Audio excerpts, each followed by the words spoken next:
የተወደዳችሁ ተመልካቾቻችን እንደምን ሰንብታችሁልናል? ቅዳሜ አቦላችን ተጀምሯል። በየሳምንቱ በቅዳሜ አቦል አንድ የመከራከሪያ ርዕሰ ጉዳይ ወይም ርዕሰ ጉዳዮችን እያነሳን ወደ እናንተ ተመልካቾቻችን እናደርሳለን። በዚህ ሳምንት ደግሞ አንድ መከራከሪያ መወያያ ርዕሰ ጉዳይ ይዘን መጣን። መወያያ ርዕሰ ጉዳያችን የሚሆነው ኪነ ጥበባዊ ዘርፍ ይሆናል ማለት ነው። እንግዲህ በዘመናችን ከኪነ ጥበብ ዘርፍ ጋር ተያይዞ ብዙ ደራሲዎች ብዙ የፈጠራ ስራዎቻቸውን ወደ ተደራሲያን ወደ አንባቢያን ያደርሳሉ። በተለይም እነዚህ ደራሲያን በጽህፈታቸው ጊዜ በተለይም ደግሞ በሚታወቀው የፈጠራ ስነ ጽሁፍ ተብሎ የሚጠቀሰው የግጥም ልቦለድና ሌሎቹ የጥበብ ስራዎቻቸው ላይ በሚያርጓቸው ትጋት ዙሪያ የምንከራከር ሙያይ ነው የሚሆነው። እስከ ዝግጅታችን ፍጻሜ ድረስ አብራችሁን ቆይታ እንድታደርጉ በአክብሮት ጋበዝናችሁ። እያስተናገድኳችሁ መንገሻ አዲሴ አብሬያችሁ ቆይታ አደርጋለሁ።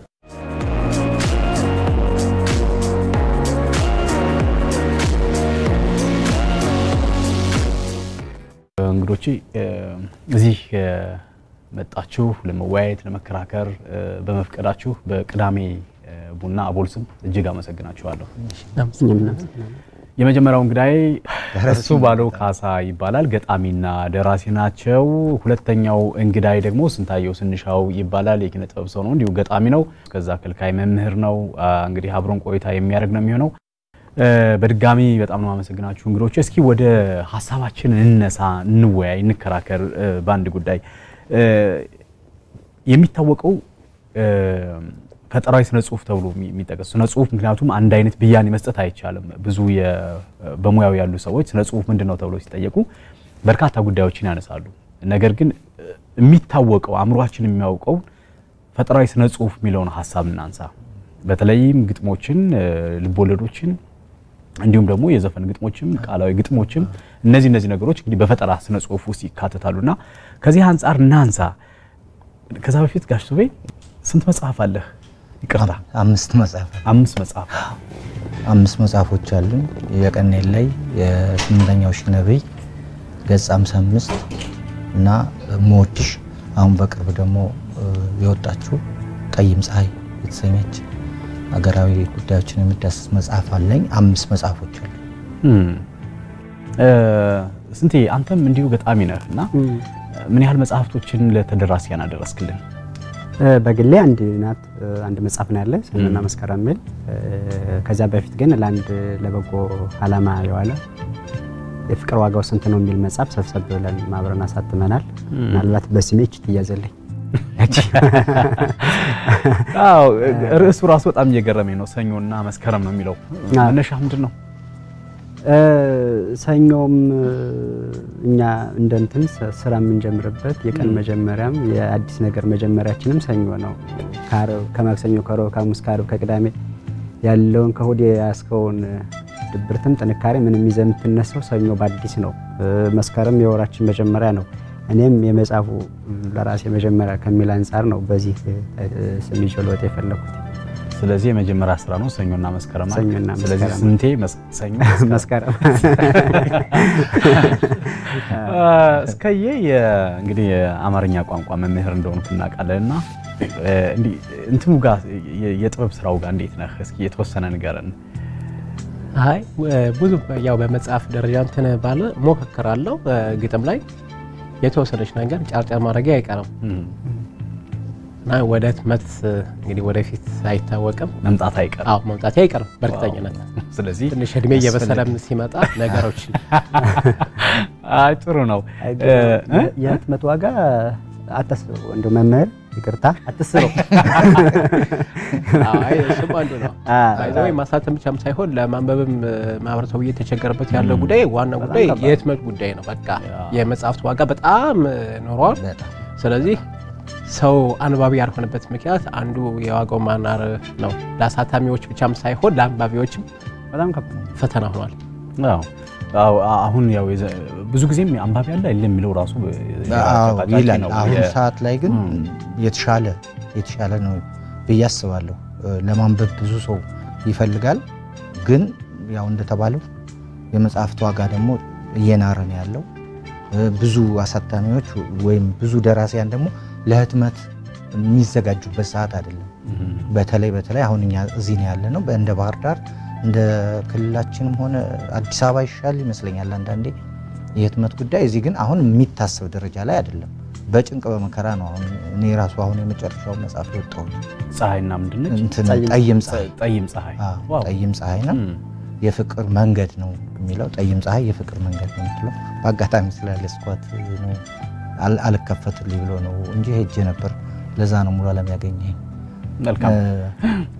ስለዚህ የህትመት ዋጋ ቅመስ ግጥሙ ላይ እንዳለ እናውቃለን። ያው ሙሉ ዓለም ባህል ማዕከል አንዳንዴ ስንታደምም ሐሳቦችን ታቀርባለህ። እንደው ውስጥህን ያዝ ከሚያደርጉ ግጥሞች እስኪ አንድ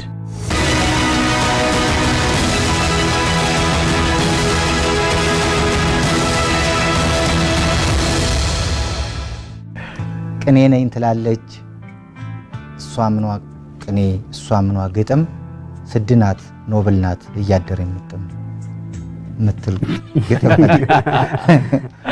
እስከየ አስተማሪ ሁነህ ያው እዚህ አካባቢ ጫጫር ታረጋለህ። መቼም ልቦልን ለማሳተም እኔ ጓደኛዬም ስለሆንኩ ስለማቅህ ግጥሞችን ተነካካለህ። የምታውቃቸው ለቅምሻ ያህል እስኪ አንድ ነገር የሚነግረን ነገር አለ? ከሌለ ችግር የለም። ምናልባት ሁለት ጓደኞች አሉኝ ተናግረው ያስከፉኝ የልቤ የውስጤን ሳሰማ ብሶቴን እነሱም ገብቷቸው የውስጤን አውጥተው ችግሬን ተረድተው ሁሌም ይኖራሉ የብቻዬ ሆነው የችግሬ ደራሽ እነዚህ ሁለቱ በማንም በምንም የማይለወጡ ብህርና ወረቀቴ ከኪሴ አይወጡ።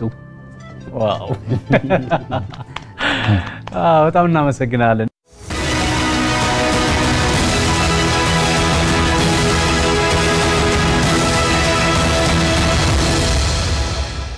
ወደ መዋያ ሐሳባችንን እንዘርጋው። ቀደም ብለን ስነ ጽሁፍ ምንድነው የሚለውን ሐሳብ ስነ ጽሁፍ ማለት እንዲህ ማለት ነው በሚል ደረጃ መቋጨት አንችልም። በርካቶቹ በሙያ ውስጥ ያሉት ስለ ስነ ጽሁፍ ብዙ ነገሮች ሊሉ ይችላሉና እኛ በመናውቀው አሁን የመጣንበትም ፈጠራዊ የሆነ ስነ ጽሁፍ በሚለው የግጥም አጫጭር ልቦለዶች ላይ ዘፈን ግጥሞች እንዲሁ ቃላዊ ግጥምም አሁን ቃላዊ ግጥም ወደ መጽሐፍ ከተጀመረ ወደ ስነ ጽሁፍ ይካተታል። ቃላዊ ስነ ጽሁፍ በሚልና እንዲህ አይነት ነገሮች አሉ። እናንተ ጸሐፊ እንደመሆናችሁ መጠን እንደው ጽሁፎቻችሁን ለተደራሲያን ስታቀርቡ ምን አይነት ስሜት ውስጥ ናችሁ ነው የምትጽፉት? እንደው በራሱ ስነ ጽሁፍ ምን አይነት ስሜት ይፈልጋል የሚለው እናንሳ እስኪ። ሱብይ ስነ ጽሁፍ ማጥናት ይፈልጋል። መጀመሪያ መሰጠት ይፈልጋል። በቃ ሊሰጥ ይገባል። አንድ እንትን ራስ ውስጥ ሊኖር ይችላል ያስፈልጋል መሰረታዊ መነሻው። ከዛ በተረፈ ግን ያንን ውስጥ ያለውን የስነ ጽሁፍ ችሎታ ለማዳበር ማንበብ ያስፈልጋል፣ መጣር ያስፈልጋል፣ መልፋት ያስፈልጋል። በተለያዩ ነገሮች ውስጥ ማለፍ ያስፈልጋል ከትምህርቱ ባሻገር ማለት ነው። ስለዚህ ውስጥህ ያለው ነገር አብሮ እንዲዳብር የተለያዩ ነገሮችን ማድረግ፣ ሁሌ መስራት፣ ሁሌ መልፋት፣ ሁሌ መሞከር ይፈልጋል ብዬ አስባለሁ። እኔ በትጋት ስሜት ውስጥ የሚለውን ሐሳብ ነው ሊዳብርና ሊገኝ የሚችለው ብዬ አስባለሁ። ጥሩ ስንቴ አንዳንድ ሰው ምን ይፈልጋል? የራሱ ሙድ ይፈልጋል፣ የራሱ የሚመሰጥበት የራሱ የሆነ ነገር ይፈልጋል። አንዳንድ ሰው ደግሞ ቅድም ሱቤ እንዳለው መሰጠት የሆነ ነገር ትንሽ ነገር ሊኖር ይችላል። በአብዛኛው ግን በትጋት ውስጥ ነው ነገሮች ሁሉ የሚከናወኑት ይላልና ምን አይነት ሙድ ነው የምትፈልገው? ምን አይነት ስሜት ውስጥ ሆነ ነው መጻፍ? አንተ ብዙ ጊዜ ልምድህ ሱቤ እንዳለው መሰጠት ግዴታ ነው። ከምንም በላይ ካልተሰጠህ ልታወጣ አትችልም። የሚሰጥ ነው።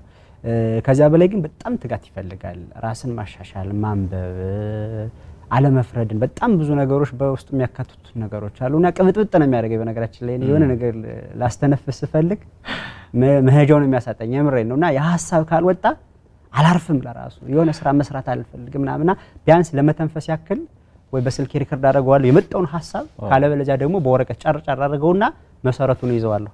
ከዚያ በኋላ መሰረቱን ካስኩ ችግር የለብኝ። ለምሳሌ የአባይ ግድብ የመሰረት ድንጋይ ሲጣል አንድ ያልኳት ግጥም ነበረችና አባይን ገድበን ካለዋን ለልማት የታለ ኢትዮጵያው የታለ ጀግንነት የሚል በጣም ረጅም ግጥም ጻፍኩኝ በዚያን ጊዜ። ከዚያ ከሆነ ጊዜ በኋላ ቀደርኩት። ለምን? በጣም በዚያን ጊዜ የነበረኝ አስተሳሰብና አመለካከት የነበረ ግጥም የመጻፍ አቅም በጣም ደካማ ነበር አዛ ራስን ያሻሻልክ አጫጭር ስልጠናዎችን እየወሰድኩ ያነበብኩ የተሻለ ሐሳቦችን እየሞገትኩኝ ስመጣ ያኛው በጣም የኔ መሆኑን አስተላልግና አቃጠርኩት እና እድሜን በጣም ወሳኝነት አለው አሁን ቅድም መምህር ሲሉት እድሜ ከፍ ሲል ይጣፍጣል ግጥም እንደ ወይን ነው ያደረ የሚጣፍጥ ነውና እድሜም በዛው ልክ አለው ግን ትጋት ከምንም በላይ ማንደራደርበት ሐሳብ ማንበብ መትጋት አሁን በጣም ብዙ ልጆች አንዳንዴ ይመጣሉ እንደዚህ መድረክ ላይ ምን ላይ ስለሚል እስቲ ግጥም ይይል ምናም ብለው ይመጣሉና እንዴት ነው ታነባለህ መጽሐፍ ወይስ እኔ መጽሐፍ ማንበብ ብዙ ማልወድም እና እንዴት አድርገህ ልጽፍ ነው ምናም ብለዋለሁ አይምሮአችን አዲስ ነገር ይፈልጋል ምግብ ይፈልጋል ያን ደግሞ የምናገኘው በንባብ ነው እና ማንበብ መልፋት መጣር ለጎበዝ ገጣሚ ለሚሆን ሰው ያው ስንቴ ማንበብ ሲል አንድ ነገር ትዛለኝ የዛሬ 20 ምናምን ዓመት 1986 ዓመተ ምህረት አካባቢ አንድ የተበላሸ ዘር የሚል መጽሐፍ ጽፌ ነበር እሺ እሱ መጽሐፍ ላስገመግም አዲስ አበባ ላሳትመን በዛው አዲስ አበባ ሄድኩኝና ጋሽ ስብሐት ነበር ለጋሽ ስብሐት ስጠው ምናምን አለ እኔ አላቀውም በጋዜጣ ነው ማቀው ከውትድርና ነው የመጣሁት እኔ እና ሰጠሁት ልሰጠው ቢሮ ሄጄ ቁጭ አልኩና ጀግናው መጽሐፍ ጽፈ ነው አዎ መጽሐፍ ጽፌ ጋሽ ስብሐት አዎ ርዕሱ ደስ ይላል ግን ለመሆኑ ስንት መጽሐፍ አንብበሃል አንድ 500 ምናምን ይሁን መጽሐፍ አንብቤያለሁ ይመስለኛል እውነቴን ነው አንብቤያለሁ ይመስለኛል ሳይበልጥ አይቀር 1500 ስትሞላ መጽሐፉ እንደገና ጽፈውና መጽሐፉን መልሶ ሰጠኝና ሁሌ ያ መጽሐፍ ተውኩት በርግጥ በሌላ ምክንያትም ጭምር ግን እንዳለ እንዳስጠላኝ ቀረ በቃ አልሰራውም መጽሐፍ አልተጋውም ማለት ነው ማንበብ ነው ያለብኝ ጥሩ ብዬ ያን መጽሐፍ ቁጣ ስቲል እስካሁን ድረስ አልታተመም በቃ መልካም የእስከየ ግጥሞች እንዳሉ አቃለው በተለይ ደግሞ ያው ለተደራሲ አይቅረቡ እንጂ በተለያዩ አጋጣሚዎች ምጽፋቸው ግጥሞች ያው ለኔም ታጋራኛለህ አንድን ሐሳብ ለማመንጨት የምትወስደው ጊዜ ይኖራልና ምን አይነት ይሄ ቦታና ጊዜ ነው የምትፈልገው እንደዚህ ስራዎችን ስትጽፍ ግጥሞችን ስትጻፍ መጀመሪያ በሱቤም በስንታየም ሐሳብ የምስማማው ስነ ጽሁፍ መክሊት ነው በቃ ካርተሰጠህ ምንም አይነት ትጋት ቢኖርህ የስነ ጽሁፍ ሰው ልትሆን አትችልም መክሊቱ ሲሰጥ ነው ያን ነገር በተመስጦ ውስጥ ሆነ ሐሳብክን በተለያዩ የስነ ጽሁፍ ዘርፎች ለትገልጸው የምትችለው ምናልባት ትጋት የሚለው ነገር እኔ ብዙ አያስማማኝም ምክንያቱም ትጋት የሚለው ወደ ቴክኒካል እንትሮ ነው የሚያመጣን የስነ ጽሁፍ ቴክኒካል የሆነው ነገር ነው እንጂ ከይዘቱ አንፃር ስናየው ይሄ መነሸጥ የሚባል ጥሩ ምሳሌ የማነሰው ይሄ ዘመናዊ ስነ ጽሁፍ ከመምጣቱ በፊት በቤተክርስቲያን አካባቢ ያሉ ስነ ጽሁፎች ማንሳት ጥሩ ነው ብያስባለሁ ቅኔን አሁን ቅኔ ለመዝረፍ መነሸጥ የሚባለው መነሸጥ ስሜት ይፈልጋል መምህራኖቻቸው ሲያስተምሯቸው ድንገት ተነስተው ውስጣቸው የሆነ ነገር ሲላቸው እንትን አለ ያ ነገር ነው ውስጥ ላይ የሚገፋፋ ነገር አንዳች ነገር ሲከሰት ነው ሐሳብክን የምትገልጸው ምናልባት ያ ሐሳብ ቀደም ስንታየው ሲለው ነበር ሐሳብ እንደመጣልኝ እጽፋለሁ ብሏል ግጥም ማለት ያ ነው ኋላ ቴክኒካሉ ነገር ነው የሚያሳየው ዋና ግጥም ቴክኒኩ ሳይሆን ምኑን የሚፈልገው ይዘቱ ነው ምናልባትም ቀደም እንድንጥለው ምክንያት ይሆናል ቴክኒካል ነገር ስናበዛበት ስንጨምርበት በአጋጣሚ የሆኑ ጽሁፎችን ያነበብኩ ነው ዶክተር ፍቃዱ አዘዘና ዶክተር በዱሎ አቅራ በሆነ የግጥም በጂያት ላይ ጽሁፎቻቸውን ጥናታዊ ጽሁፎቻቸውን አቀርበው ነበር ከዚያ ጋር ያነሱት መሰረታዊ ነገር አሁን አሱቤም ስንታየውም ያሉትን ነገር አንስተዋል ከቅርብ ጊዜ ወዲህ የሚጻፉ ግጥሞች ወጣቶቹ ቴክኒካሉ ላይ ነው ያጣጣፍ ስልቱ ላይ ነው ያ በመሆኑ ይዘቱን ይቀንሰዋል የሚለው ነገር ምናልባት ትጋቱ ከይዘት አንፃር ሳይሆን ዘመናዊ በትምህርት የታገዘውን ነገር ለመጨመር የሚያግዝ ስለሆነ ትንሽ ከይዘቱ አንፃር ያወርድብኛል አስባለሁ ስለዚህ አንተ የትኛውን ስሜት ነው የምትጋራው የመጣልህን ጽፈህ ነው የምታጸድቀው ከዛ በኋላ ቴክኒካሊ ልትጨምርባቸው የምትፈልጋቸው ነገሮች ቢኖሩ አትጨምር ማለት ነው መጀመሪያ እንደወረደ የመጣልኝን ነው የምጽፈው ያን ነገር ከቴክኒካልም አንፃር ከይዘትም አንፃር እንደገና ላሻሽለው ይችላልው እንጂ ሌላው ነገር መጀመሪያ የመጣልኝ ሐሳብ ግን እንደወረደ የምጽፈው ዋና ነገር አይቼ የሆነ ክስተትን አይቼ የምጽፈው አለ ጥሩ ምሳሌ ማነሳላችሁ ቴዲ አፍሮ ለሃይሌ ገጠሞ ሙዚቃ ባንድ ቀን ኢማጂን ያለ ምንም ነገር ሙቭመንቷን በማየት ብቻ ነው ያን ሐሳብ የጻፈው ስለዚህ እንደዚህ አይነት ነገሮች ድንገት ያለው ውድድር በማየት ውስጡ ላይ የመጣው ስሜት ገለጸው ይሄ መነሸጥ የምንለው ነገር እሷ አድሮ ነው ብዙም ጊዜ አልፈጀበትም ወዲያው ነው ወደ ሙዚቃነት የገለጸው ስለዚህ ከትጋሶ በፊት እኔ መነሸጥ የሚለው ነገር ያመዝንብኛል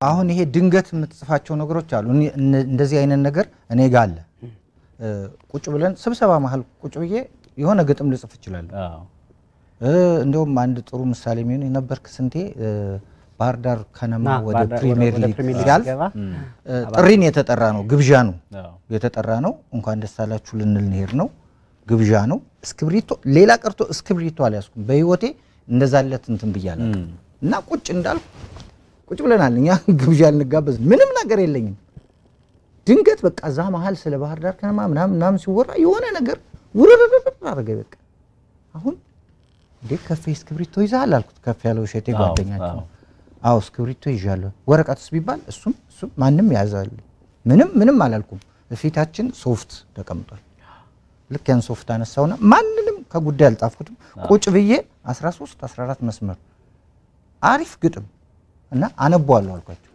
አነበብኩት የሚገርምህ ያ ግጥም ስቲል እስካሁን ድረስ አለ ባህር ዳር ከነማም ጋር አለ እኔ ጋር ያለችው ሶፍቷ ናት እስከነ ሶፍቷ በታሪክነት ተቀምጣለች እና እንደዚህ አይነት ብዙ አጋጣሚዎች ያጋጥመኛል ወይ የሆነ ጉዞ ስንሄድ ወይ የሆነ ስብሰባ ስናካሄድ የሆነ ነገር ስናይ በመጨረሻ ላይ እንደዛ ማደርገው ነገር አለና ግን አንዳንዴ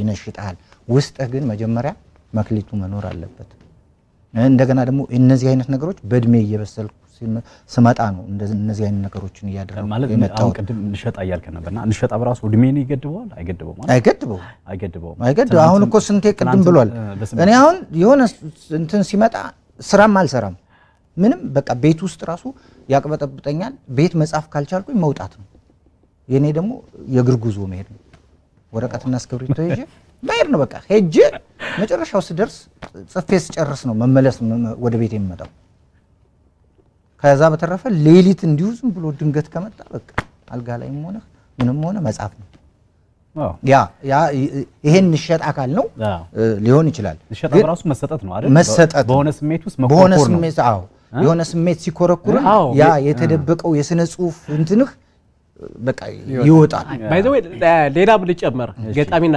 ደራሲ ጌትነት ነው ሊቢያ ላይ እንትን ተሰዋሪ ጻፉት ግጥም እጅግ በጣም የሚገርም እኮ ነው በቃ ያንን ክስተት አንዳንዴ ክስተቶች ናቸው መነሸጥን የሚያመጡት ሌላ ስለ እንግሊዝ ፕሪሚየር ሊግ የጻፍ የጌትነት ነው ግጥሞች አንዳንድ በጣም ሄደንም ተቀምጠን 70 ሺዎች የሚልበት ስለዚህ አንድ ነገር አይተህ ወዲያውን የሚመጡ እንትኖች መልእክታቸው በጣም ዘላለማዊ ነው ምናልባት አሁን ምናልባት እስቲ ግጥሙ እንደማይተው መካለ ደስ የሚለኝ የቀደም ጻፍነ ሎሬት ጸጋዬ ገብረመድህን እነ ደበበ ሰይፉን የነሱን ግጥሞች ስናይ በጣም ረጃጅም ናቸው ቀደም ሳነሰው ነበር ያው ዘመን ወቅታዊ ስለሆኑና ድንገት በተፈጣጣችን ዘመን ተሻጋሪ አይደሉም የሎሬት ጸጋዬ ገብረመድህን እጅግ በጣም የቆየ እኮ ነው የደበበ ሰይፉ ልጅ የዘመነጅቱ አሁንም ላይ ድርስ ያለ ነው በጣም ካክሱም ጫፋቅ ማዳውን ካክሱም ጫፋቅ ማዳውን በቃ ጭንቅላት ጋር እኮ ምስል ፈጥረዋል እነዚህ ሰዎች አይደል አሁን ልጅቱ የዘመነችቱ የሚለው ዝም ብሎ ሁሉ ጊዜ አምሮህ ጋር ሊጠፋ ይችላል ሁሉ የሚታይ ነገር ነው ድራማቲክ ዘመን ተሻጋሪ ናቸው በእነሱ ዘመን ነው የነበረው አሁንም ይሄ ድርጊት አለ ይሄ እንሸጣ የምንላቸው ነገሮች አሁን እኔ እንዳልኩ ሁለቱን የግጥም መጽሐፎች በጻፍኩበት መንገድ አይነት የተጻፉ ናቸው ንሸጣ ነው በቃ በወቅቱ ይሰማኝ የነበረውን ስሜት ቶሎ እየጻፍኩ አጠራቀምኳቸው ስለዚህ ወቅታዊ ስለሆነ ለምን መጽሐፍ አይሆንም እነሱ አሁን በጣም እንትኖች ናቸው ግን በትጋት የሰራቸው አስበው የሰሯቸው ዘመን ተሻጋሪ ሆነው የሚኖሩ ግጥሞች አሉ። ስንትዬ ምን አለ መሰለህ እኔ አሁን ልቤ በጣም ስስ ነው። ከዚህ አንፃር በጣም ስሜት የሚነካኝ በጣም ሰርሰሮኝ የሚገቡ እንቅስቃሴዎች ያለው ሁኔታዎች ነው ያለው። እሺ ለምሳሌ አሁን ቤተክርስቲያን ሄዶ የሚያለቅሱ ሰዎች በጣም ልቤን ይገዙታል። በጣም ስሜት ይሰጠኝና ገብተው ጌታዬ ማረኝ ብሎ ሲያለቅሱ እኔ አልችልም እርበተበታለሁ ሁሉ እናት ልጇን የምታበለው አጣዩን ስትጨነቅ ይሄ አይነት ስሜት በጣም እንትን ይለኛል። ለምሳሌ አሁን ባለፈው ወደ ህልውና ዘመቻው እኛም ተሳትፈን ነበር የኪነ ጥበብ ባለሙያዎች ከዚህ ባህር ዳር ላይ ጋይንት ላይ ስንሄድ አብዛኛው ጥቁር የለበሰ ነው። ያ የሚሰጥ የተጎዳ ማህበረሰብ ስለንቦን የተጎዳ ህዝብ ያሳያል። ያንን አሁን ወዲያው ልጽፈው አልችልም ግን ስሜቱ እንትን ይለኛል። የሆነ እንትን ፈልጋለሁ ከዚያም በኋላ መሰረት ፈልጋለሁ ያንን ነገር ለሰዎቹ እንዲጣፍጥ አድርጌ የማቀርብበት መሰረት ፈልጋለሁ። ያኔ መሰረቱን ይዘዋለሁ ከዚያም በኋላ ምንም አይቸግረኝም። ለምሳሌ አሁን ለምሳሌ ከልጅነት ጀምሮ የተሰጠ ነገር ከሆነ አለ አይደል መሰጠት የሚለው ነገር ለምሳሌ አንዳንድ ሰው መክሊትህን አላወቅም እንዴ እስካሁን ይባላል አይደል? ስለዚህ መክሊትህ መጻፍ ነገሮችን እንዳየህ ሐሳብክን መግለጽ ከሆነ በዛን ሰዓት ያየውን ነገር ባለመጻፍ መካከል ትክክለኛ ስሜቱን በኋላ ላይ ማግኘት ይቻላል ወይ የሚለው ሌላ ጥያቄ ይሁን። እስኪ እኔ አሁን አገኘዋለሁ አእምሮ ውስጥ ነው የሚያርፈው። በነገራችን እንደዚህ አይነት እንቅስቃሴዎች ያርፋሉ መጣው ውስጤ ላይ ያርፋሉና ቢቆይም ባይቆይም የስሜት ልዩነት አይኖርም። አሁን እዚህ ላይ መጻፌ ላይ አንድ ግጥም አለ ወደ 4 ፔጅ ምናምን ሚዛን ተመዘኑ የሚል ግጥም አለ እና የሆነ ግጥም ሊወጣ ይፈልጋል አልወጣልኛል። እሺ ርዕስ አጣውኝ መሰረት አጣውኝ እና በጣም በቃ ጨነቀኝ። ጸጉሬ ተገባው ጸጉሬ ተሰራው አለቅም ማለት የምሬን ነው የምነግርህ። በጣም ሄድኩኝ እዚህ በጣም ብዙ ወክ አረኩኝ ከዲፖ ዙሬ በተባበሩት አድርጌ ዩኒሰን አድርጌ በሙሉ ዓለም አድርጌ መጣሁ። ከዛ ሰርጸ ትምህርት ቤት ላይ አንድ አይነ ስውር ነው ሰዎችን ያይምና ሚዛን ተመዘኑ እያለ እንትኑ ሚዛኑ ደበድባል። በሚገርም ወደ 7-8ቱ ሲንኝ አለቀዘው ስልኬ ላይ አውጥቼ ሚዛን ተመዘኑ ያለ ምን ተፈንቶ የወጠረው ግስሙ ምናምን የሚል ማአት አለቀልኝ። ኦኬ ከዛ ተንፈስ አልኩኝ ቤት ሂጄ ያንን ሞመንት እያሰብኩኝ አስተካክዬ የሚጣፍጥ አድርጌ አቀረብኩት። ስለዚህ ጥሪ ነበር ማለት ነው። ጥሪ ነበር ውስጥ ጋር የነበረው ሐሳብ በሆነ ነገር ላይ እኔ አንድ ማምንበት ነገር ዶሮ ትወዳለህ? አዎ ዶሮ ከወደድክ አሁን ዶሮ በማይረባ ነገር ቢቀ አስበው እስኪ እኔ በዛን ማምነው ነገሮች ክሽን አምሮ ተውቦ ሲቀርብ ያምራል። አሁን ብዙ ጊዜኛው መድረክ በጣም ሙሉ ዓለም የባል ማከለ የዘንባባ ምሽት እንብል እናንተም በጣም ብዙ ጊዜ ሰርታችሁ እሱን እናዘጋጅ ነበር። ግራንድ እናዘጋጅ ነበር ዩኒሰን ጃካራንዳ በጣም ብዙ ሆቴሎች እናቀርብ ነበር እና ከዚያ ላይ አብዛኛው ሰው ተመስጦ ነው የሚሰማው። እንደወረደ ያቀርብኩትን ግጥም በንሸጠው ሰዓት በዚያ በመጣው ሰዓት ላይ የመጣውን ግጥም ባቀርበው ጆሮ ሁሉ ማይሰጠ ላይኖር ይችላል።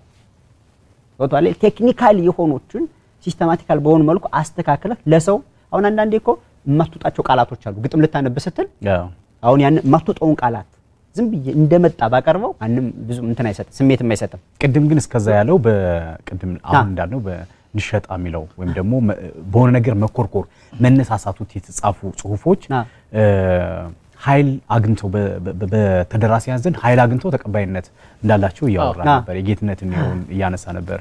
የቴዲ አፍሮን ሐሳቦችና ግጥሞች የዘፈን ግጥሞችን ያያሰብን ነበርና ምን አስተያየት አለ ሱፊ? እሱ ብቻ እኔ በተለምዶ እኔ ያደኩበት ነው መሰለኝ። እኔ ግጥም የጀመርኩት ረጅም ጊዜ ነው 1976 ዓመተ ምህረት ነው።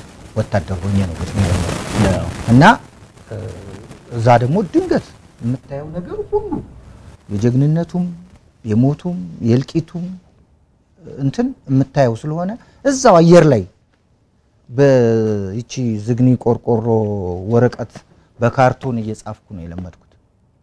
ግጥም ነው የተማርኩት። በትምህርት አላገኘሁትም። በንባብና በተሰጦ በውስጥ በኋላ ነው በትንንሽ ኮርሶችን በመውሰድ የተለያዩ ነገሮችን እንትን ያልኩት የለመድኩትና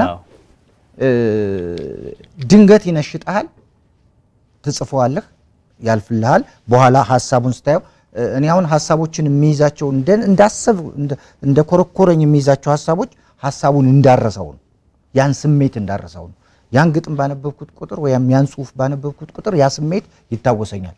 አይ ቆይ ነገ ይብላላና ምናምን የሚባል ነገር አለ ግን እማብላለው መጀመሪያ ካሰፈርኩት በኋላ እስከይ ያልኩት እኮ እኔ ነኝ ይሄ ነው ያልኩት ስንቴም እንትኑ ነው መጀመሪያ ላይ አሁን አይነ ስውሩ ሚዛን ተመዘኑ ሲል የሆነ ነገር መጣ ቱጋ አለበት በዚያ ሰዓት ሐሳቡን አሰፈረው ለነዚያኛው ግጥም ያው ቴክኒካል ለሆነ ነገር ነው በእርግጠኝነት ያ መጀመሪያ የጻፋቸው ግጥሞቹ አጠቃላይ ግጥሙን ለመጻፍ እንደመነሻ ሐሳብ ሆኗል መሰረት ይሆናል በቃ እሱ ነው በቃ ካርተሸጥ የሆነ ነገር ካልኮረኮረህ ሐሳብ አይኖርም የሆነ ሰዓት ቋለው ለዲት ላይ ተነስቶ ጻፍ የሚራችሁ ነገር የለም ያ ነው በቃ በዚያ ሰዓት ያቺ ሐሳብ ናት ዳብራ ጎልብታ ወደ ዋና ግጥም የምትመጣው ስለዚህ እንደው በነገራችን ላይ ለምን አንድ ነገር አለ አሁን ይሄ መነሸጥ ንሸጣ ምናም እሱ ይሄ ቅድም እንዳልከው ይሄ ቄስ ትምህርት ቤት ወይን ቅኔ ላይ ይመስለኛል አሁን አንድ ቅኔ ፉከራ ላይ ነው ድንገት በቃ ደንበኛ አቅራሪ ሲያቅራራ ደርሶ በቃ ምንም ሰላማዊ ሰው የነበረው ሰው ዘራፍ ብሎ ይነሳል እዛ እኔ ጽሁፍ ላይ ግን በአብዛኛው በደንብ በትጋት መስራት በትጋት ቃላትን አደራደርን የራሱ እንትን ስላለው ጋሽ ባሉ አስቆመ ቀደም ተለባዳር ከደማ ያወራው ነገር አለ ምንድነው ለግብዣ ተጠርታችሁ ባዳ ከደማ ወደ ፕሪሚየር ሊግ ገብቶ ስለዚህ ነገር የሆነ ነገር ሲነሳ ምን አለ ውስጥ የሆነ ነገር ኮረኮራ ፍከራ የለም ወይም ደግሞ ቅኔ ዘረፋ የለም ምናልባት ሙቭመንቷ ስለባዳ ከነማ ከስንት ጊዜ በኋላ ወደ ፕሪሚየር ሊግ ገባ እንደዚህ ሆነ ሲል ተውነቱን ወረር አረጋ ውስጥ ላይ የሆነ ሐሳብ ፈለቀለ በሶፍት አሰፈርኩት ያ ነው ከቅኔ ዘረፋ ማይተናነስ ነው ማለት ነው በቃ ምክንያቱም አውድ ነው የፈለገ የቅኔ ዘረፋም አውድ ነው የፈለገው እሱም አውድ ነው ያገኘው የሆነ አውድ አግኝቷል ስለዚህ በዛ አውድ ውስጥ ነው የጻፈው ማለት ነው ውስጥ ጻፍኩት በዛውድ ውስጥ ማነበብኩት አሁን መነሸጥ የሚለው ምናልባት ቅኔ ላይ አብዛኛው ስለሚጠቀሙበት ነው እንጂ አንተም ሸነጥ አልቆ እኮ ነው ባዳ ከነማን ተሲላው ወንድሜ ስንታየውንም በተመሳሳይ ሁኔታ እሱን እንዲያውም ማዞረው አይደል እሱን እንዲያውም ማዞረው ሰውዬን የማይት ሰው ሚዛን ተመዘኑ እያለ እንዴት እንትን ይላል የሚለው ነገር ቤት ጋር ያለው ሐሳብ እንዴት ከሚዛን ሰውዬ ጋር ይገናኛል ነው በራሱ ሌላ ጥያቄ ነው ስንቴ አይ እኔው ምን አለ መሰለ እኔው ግጥም ጻፍተ በጣም ጨንቀኛል መጻፍ አሁን አብዛኛውን ጊዜ ለዚህ ለውድድር ምናምን ወዳደር ግን በጣም ተጨንቄ ነው ያን ነገር የማወጣው መጫ ለሁለት ፔጅ ከተባለ ሁለት ፔጅ ሶስት ፔጅ ከተባለ ሶስት ፔጅ ጽፋለሁ ያ ግን እኔ ይወርድብኛል እኔ በመለው እኔ በማውቀው ልክ ለምን የሚወርደው ስለታዘዝኩኝ ቴክኒካል ነገሮች ስለሚጎሉትኝ ይጎል እንትን በቃ በቴክኒክ ልጻፈው ብለ ራስ አይመጣልኝ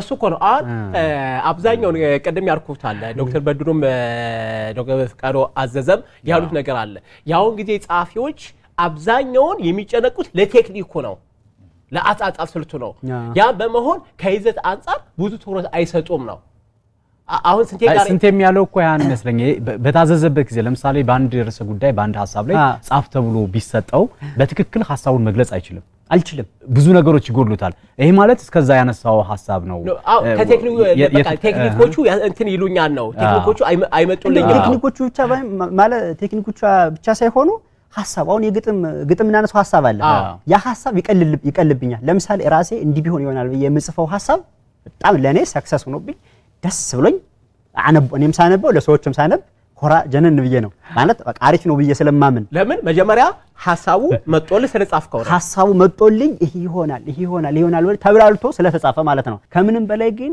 ራስ ከስሜት ኮርኮሮ የሚመጣ ውስጥን ፈንቅሎ የሚመጣ ሐሳብ ሚዛን ይደፋብኛል ለኔ ሚዛን ይደፋብ እሱ በቃ ሲሆን ስለዚህ እስከዛ የሚያነሳቸው ሐሳቦች አንተ ጋር ማረፍ ጀምረዋል ማለት ነው ሌላም ጥያቄ እንትን እናንሳለን እሺ በኋላ ተነሳለህ እስከ